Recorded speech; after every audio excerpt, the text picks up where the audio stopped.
A German test pilot lifts a captured enemy fighter into the air, already certain of what he will find in it. April 1945, Rechlin, the main Luftwaffe test airfield north of Berlin. His name is Hans-Werner Lerche, and for years his cool, careful reports on captured Allied aircraft had landed straight on the desks of the German High Command.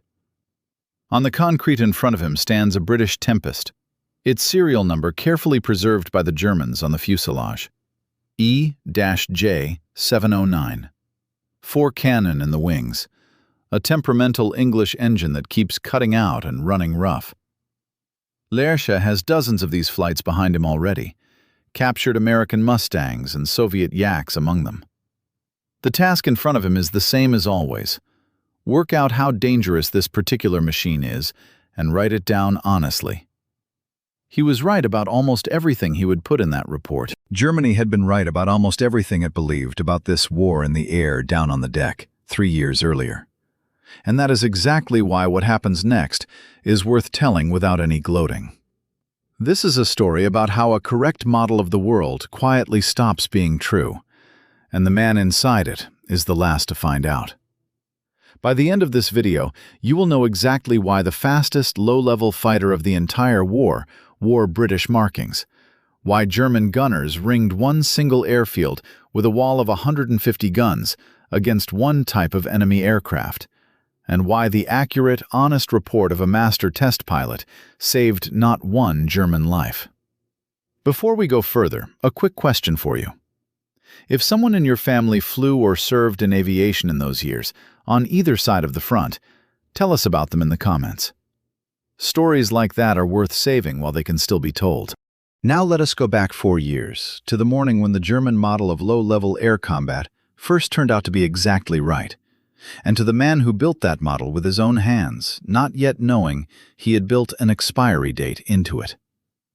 In the autumn of 1941, a new German fighter appeared over the Channel, and for the pilots of the Royal Air Force, it was a very nasty surprise.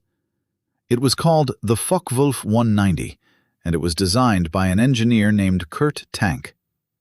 Unlike many designers of his day, who chased nothing but records of speed and altitude, Tank built his machine first of all for the ordinary front-line pilot, the man who would take off and land on churned-up field strips rather than the concrete of capital airfields, and for the ground crews who would have to fix it with no spare workshop at hand. He gave it a big, air-cooled engine, a wide, sturdy undercarriage, and made it roll faster than anything flying over Britain at the time. Down low, this aircraft was superb, and I mean that as a compliment to the men who flew it. It outrolled the Spitfire. It outdived it. In the fast-rolling fight close to the ground, it was better than the finest fighter Britain owned, and for the best part of a year the RAF had no clean answer. British squadrons called it the Butcher Bird. In Fighter Command's combat reports through that winter and the following spring, the same complaint returns again and again. We can see them, we cannot catch them. Remember that line. You will hear it again more than once before this story ends. Until that moment, Britain had no reason to doubt her own command of the air. The Battle of Britain a year earlier had been won on climbing, high-altitude fights, where turn and rate of climb decided things, not raw speed down on the deck. The arrival of the 190 overturned that feeling almost overnight. Pilots who had thought of themselves as masters of the sky over the Channel suddenly found that their own best fighter, the Spitfire Mark V, could do nothing against the new enemy exactly where most fights were decided, low down, near the water. The numbers behind it were merciless. The Focke-Wulf was faster than the Spitfire Mark V by 40, sometimes more than 50 kilometers an hour at almost all combat heights, and it rolled around its own axis so fast that a British pilot trying to follow it into a sharp reversal would find his target already gone the other way before he had finished the move. In those months, the RAF was flying offensive sorties over France that they called circuses.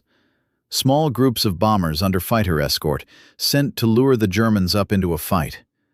The Germans came up, and time after time they took their toll. On one such day, in the autumn of 1941, they shot down 7 Spitfires for the loss of 3 of their own machines, and 2 of those 3 German pilots survived. That exchange was unacceptable, and by winter, Britain wound down major daylight operations over France until better days.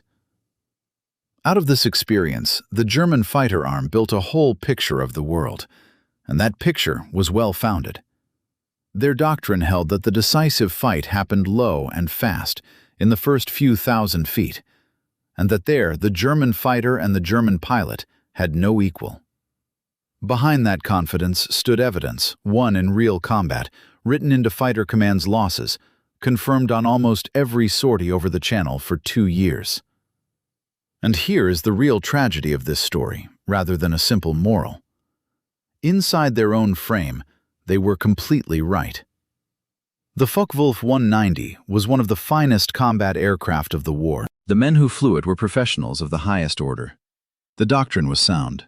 The confidence was earned. Their trouble came from a completely different direction.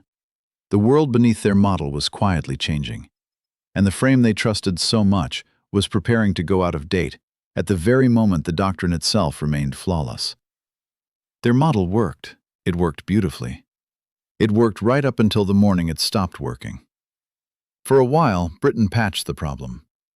In the summer of 1942, the Spitfire Mark IX reached the front and clawed back the advantage up high. But high up was no longer where the war was going.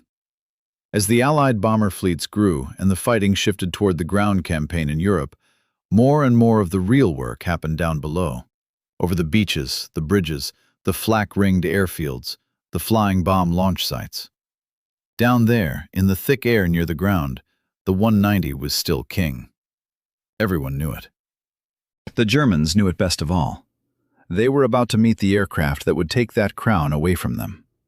And the strangest thing in this story is that it was born out of a failure. The fighter that broke the German model began life as one of the most disappointing aircraft Britain ever built. It was called the Typhoon. On paper, it looked magnificent, huge, powerful, very fast down low. In practice, it was a heartbreak. Its thick wing ran into a wall of compressed air in a fast dive, and the aircraft would shake and fight the controls at the very moment a pilot needed them most. Early Typhoons lost their tails in the air. A fatigue failure in the elevator balance let flutter build up exactly on the pullout from a dive, where a failure cost a life with no room for error. Over 2 years, the designers lost 25 aircraft and 23 pilots before they found the cause. Among the dead was Ken Seth Smith, a test pilot of the Hawker firm itself, killed in August 1942 when his aircraft broke apart in the air. The fix came only by the start of 1943. External strengthening plates on the rear fuselage and reworked elevator balance weights. The engine, too, was unreliable. For a time, the whole program hung by a thread and survived only through a second career as a ground attack machine, hurling rockets at tanks. But the designer, Sidney Cam, and his team at Hawker understood what was wrong. The trouble was in the wing.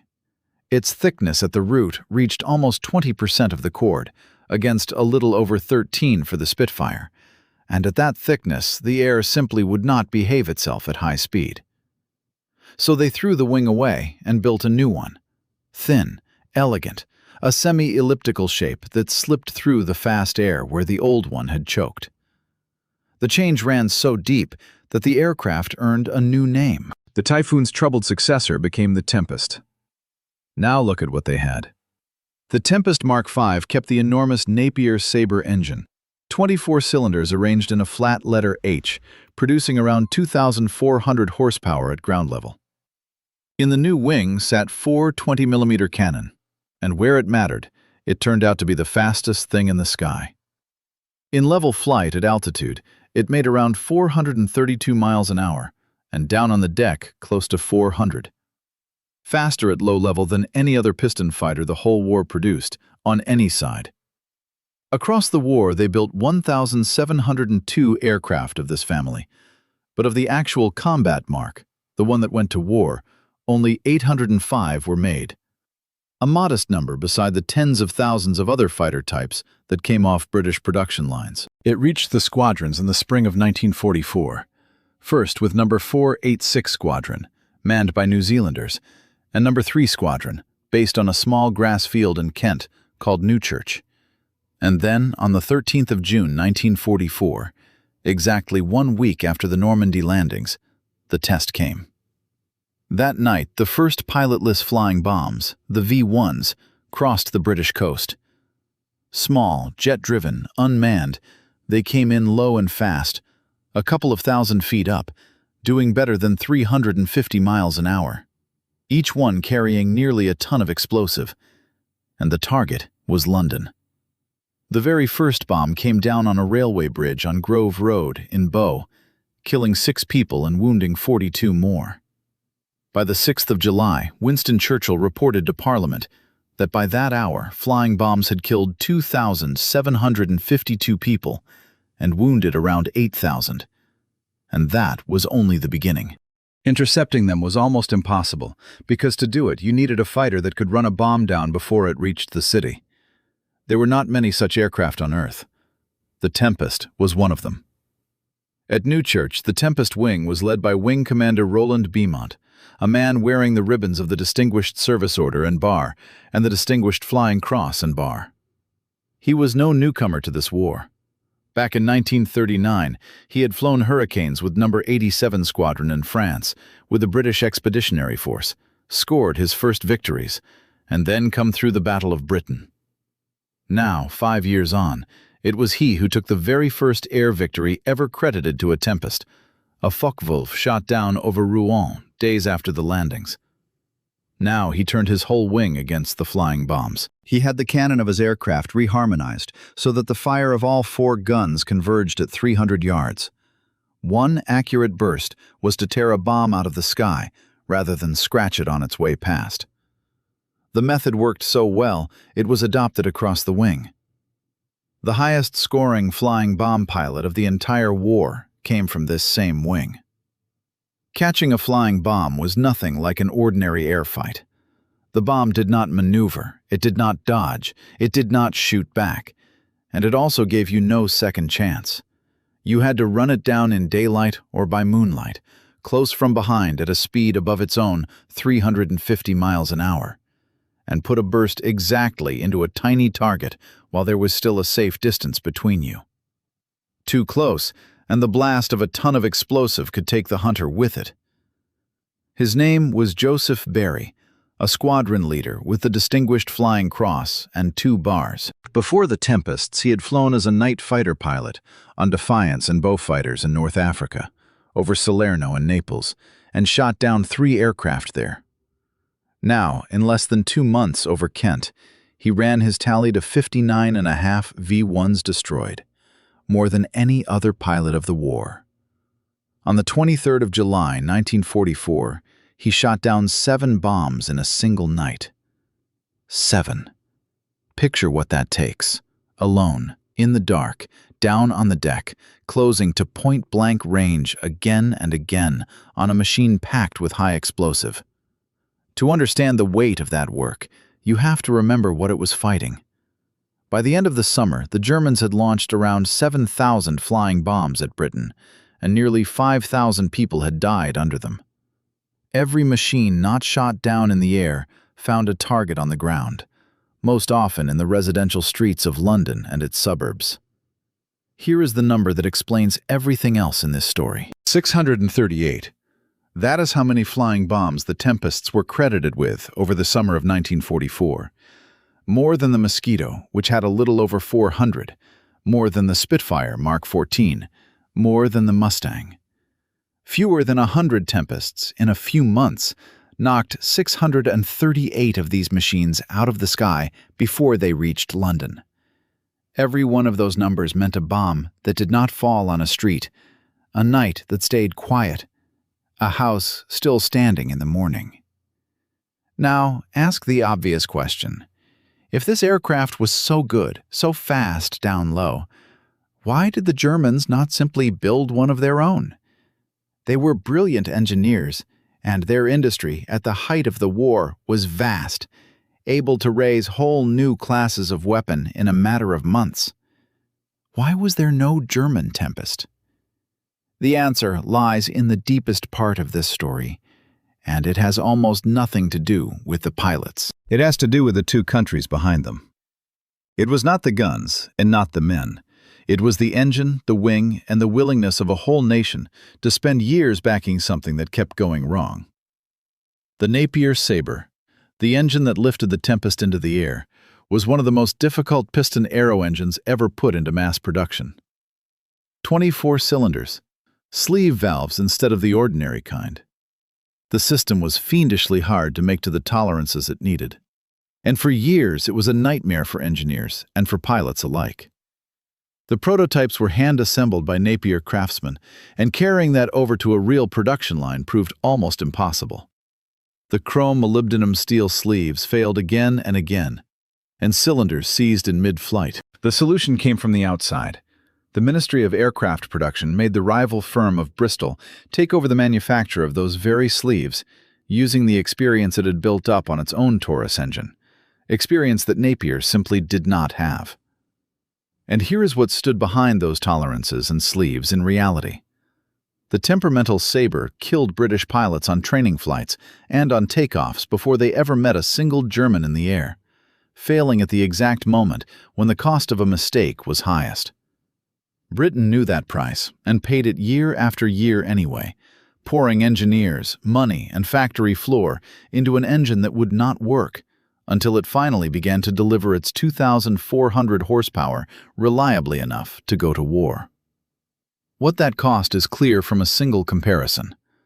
The inline Jumo 213, fitted to the best German piston fighter of the day, the Dora 9, gave about 1,900 horsepower at takeoff. The Sabre and the Tempest gave well over 2,000, and for the power drawn from every liter of displacement, it beat any piston aero engine of the war. The British did not wrest that result out of a single flash of genius. Behind it stood years of stubborn, expensive, thankless struggle with metal that refused to work the way it was told. Germany, by 1944, could not afford that bet. Not because German engineers were in any way weaker. They were superb.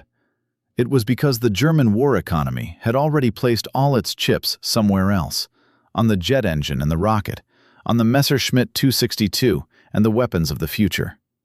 There was neither the time nor the industrial slack to go back and spend 5 years perfecting a piston engine to answer the Tempest. You cannot copy an engine you cannot build, and you cannot build one you did not start building 5 years before you needed it. That bet was made deliberately and at the very top. In May 1943, the German air leadership, Erhard Milch and Hermann Göring, together with the general of fighters, Adolf Galland, decided to wind down one of their piston fighters in favor of mass-producing the Jet 262. That choice had a physical price, too, sewn into the metal itself. A jet engine needed heat-resistant alloys, and Germany was desperately short of the chromium and nickel without which those alloys simply cannot be made. German engineers improvised, coating ordinary steel with a thin layer of aluminum, and such turbine blades sometimes simply burned through at working revolutions. A country that could not find the metal, even for its own jet program, had, all the more, no reserve to perfect a piston engine of the Sabre's rank alongside it. And on top of everything, in the autumn of that same year, Hitler, looking at the new jet, asked the one question that truly interested him. Could it carry bombs? Told that in theory it could, he ordered it built first of all as a high-speed bomber, while his own fighter units were desperate for exactly one thing: an interceptor. By the winter of 1944, the Tempest wings had moved to the continent, to a Dutch airfield called Focke-Wulf. And here, the German fighter arm learned in full what it was dealing with. On the 27th of December, 1944, 8 Tempests of No. 486 Squadron, out on a reconnaissance toward Paderborn, ran into nearly 60 of the newest German fighters, Focke-Wulf 190 Dora 9s, from the 3rd Group of the 54th Fighter Wing, covering their own jet airfields over Munster. The Dora 9 was a genuinely magnificent machine, the finest piston fighter Germany fielded in the war, and it outnumbered the 8 British aircraft by almost 8-1. And yet, by the end of the fight, 5 German machines had been shot down and another damaged, while the British lost only 1 man, Flying Officer Bevan Hall, killed over Münster. 8 against nearly 60, and the account stayed with the fewer. In the fighting of that whole winter and spring, the Tempest squadrons of the 2nd Tactical Air Force would be credited with something like 240 enemy aircraft. But the most telling thing the Germans did happened not in the air at all. It happened on the ground. Around their precious jet airfields, Rheine and Hopsten, where the Messerschmitt 262s and the Arado 234 jet reconnaissance aircraft took off and landed, the Tempest worked out a deadly tactic. A jet is fastest in the air and slowest on its approach to land. Wheels down, flaps down, speed low, no sharp acceleration possible, and the engine in that moment answering the throttle with a delay of several precious seconds. As soon as word came that a jet was airborne, the standby Tempests took off straight for its airfield, to circle and wait there, knowing that sooner or later fuel would force the German to come home. The pilots called it a rat scramble, and in essence it was an ambush right at the burrow. And how did the Germans answer? They ringed those airfields with a wall of anti-aircraft fire. More than 150 quadruple 20mm mounts, a solid lane of fire the Tempest had to cross to reach the runway. Think about what that means. You do not build a wall of 150 guns against an enemy you do not respect. This was not a defensive measure. This was a confession, cast in steel and tracer. In a fair fight down low, this aircraft cannot be beaten. So the one place we cannot afford to lose will be ringed with a wall of metal. For a German pilot down on the deck in the spring of 1945, the old certainty was gone. 3 years earlier, he could drop to the water and know that in that layer of air he had no equal. Now, a British aircraft had appeared that he saw on the horizon and could not catch. It was the very same line from the British reports of 1941. We can see them, we cannot catch them. Only now turned point first the other way. The model that had worked flawlessly for almost the whole war had finally gone out of date, and the men in the cockpits felt it before the staffs did. If this look at the story interests you, leave a like and subscribe. Coming up in this video, the price the Rat Scramble itself paid for that tactic, the ace who became the terror of Rheine, and the captured aircraft whose path brings us back to where we began. The wall did more than frighten. In 1 week, the flak at Rhein-Hopsten shot down 7 Tempests. After that, the command called off the Rat Scramble. This is worth saying plainly. The tactic that had made the Germans build a wall of 150 guns around a single airfield was still taking its own.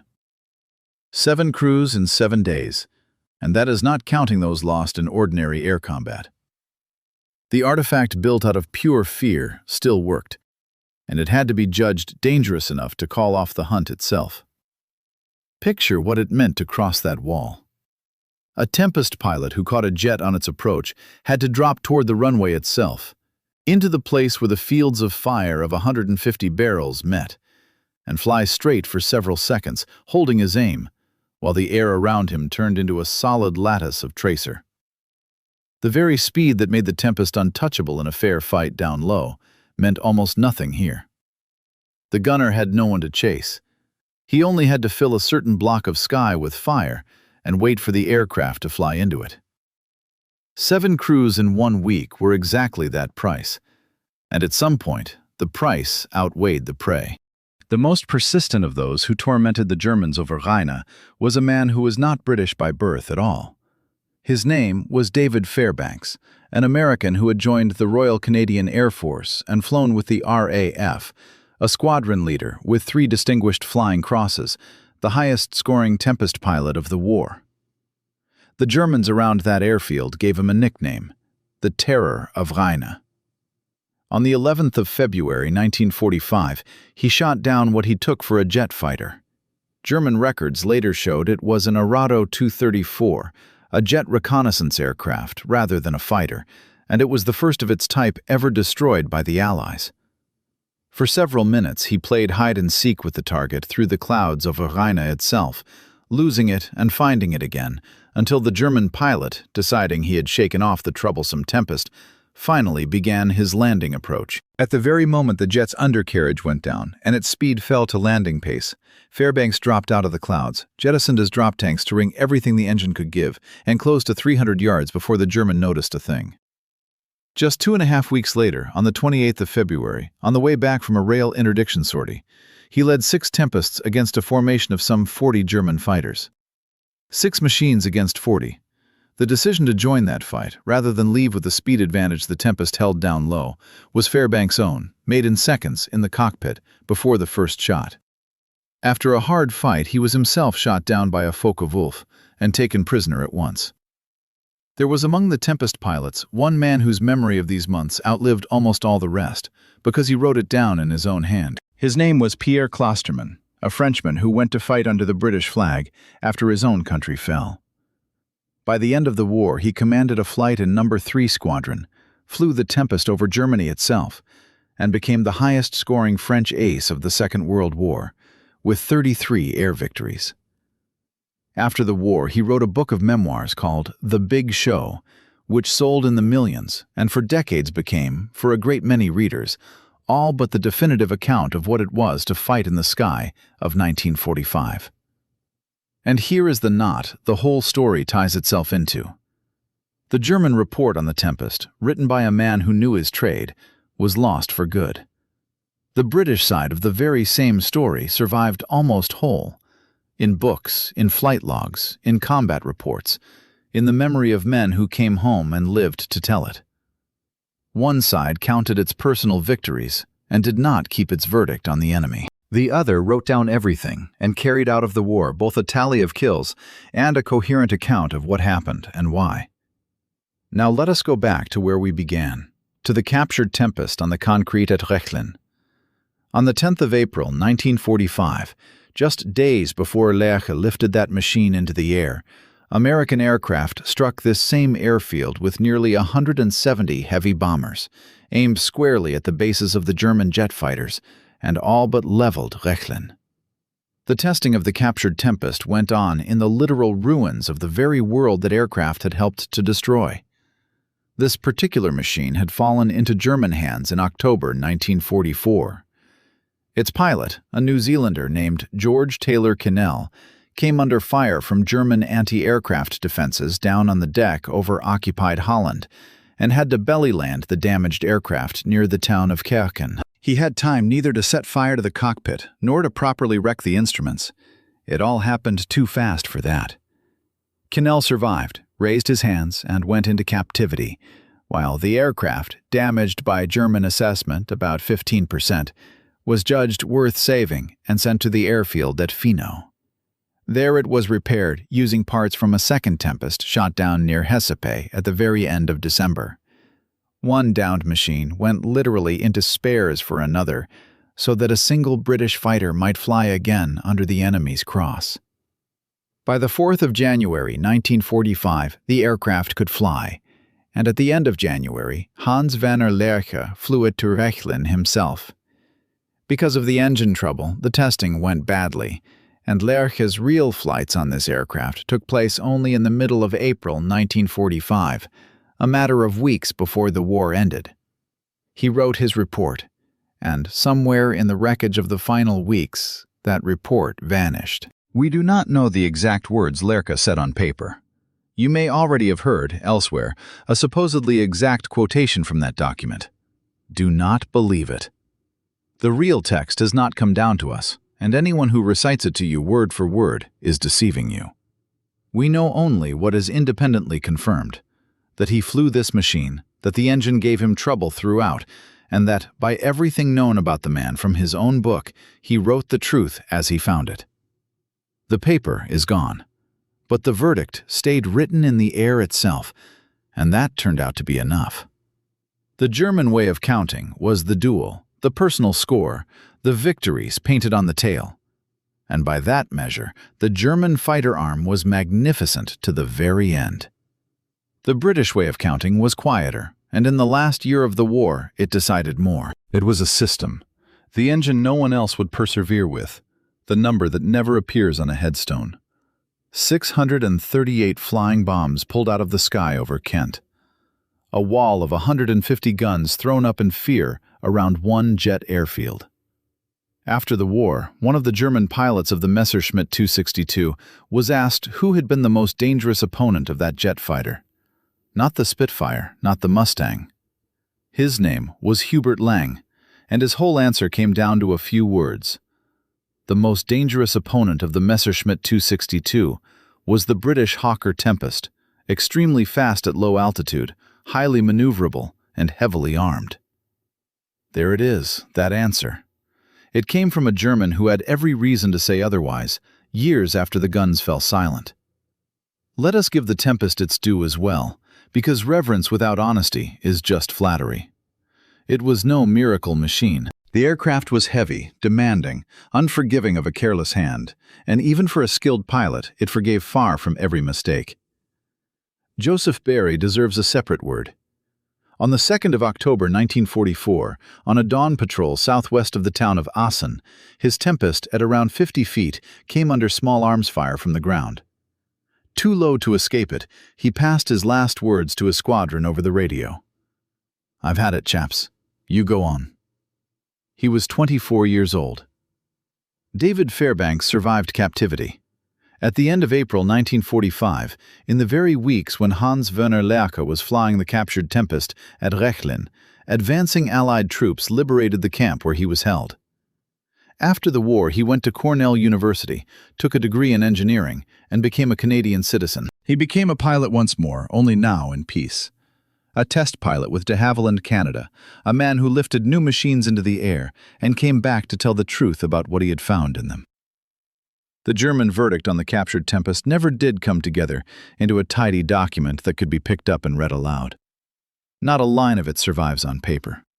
What survives is the shape of their fear, drawn in lines of anti-aircraft fire, in combat reports, and in a few words from one old pilot many years later. There is one more thing worth noticing at the end. Roland Beaumont, who built the Tempest wing at Newchurch, became a test pilot too after the war. He led the flight testing at the English Electric Company, took the first British jet bomber, the Canberra, into the air, and then the Lightning fighter, and in 1954 became the first man in the country to go supersonic in level flight. Three men stand at the center of this story. A German who flew a captured British fighter, an American who became a test pilot of Canadian machines, and a Briton who carried his country through the sound barrier. All three spent the rest of their lives at the same work, climbing into a new machine and telling the truth about what they found in it. So remember them all. Joseph Barry, who brought down 59.5 flying bombs in the dark and was killed the following autumn at 50 feet over Dutch soil. Roland Beaumont, who built the wing, tuned its guns, and lived a long life as one of the greatest test pilots his country ever produced. David Fairbanks, the American who flew under a foreign flag, became a prisoner, and came home to build the future in the air, rather than destroy it. Pierre Clostermann, the Frenchman without a country, whose book kept this war alive for millions who never saw a cockpit.